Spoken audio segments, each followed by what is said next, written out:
Good morning. Pang araw ngayon, 18 Martes. So, ang gagawin natin ngayon, maghahanap tayo ng tinatawag nilang sampasampalukan. Maghahanap tayo. Alam ko meron dito, may nakita ko kahapon nandito sa bakod.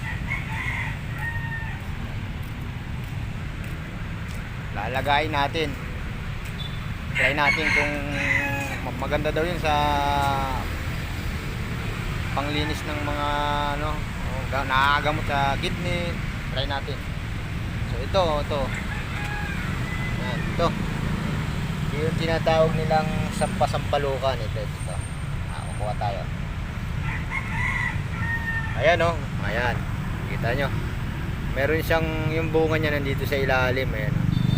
So, bubuno tayo ng mga ilang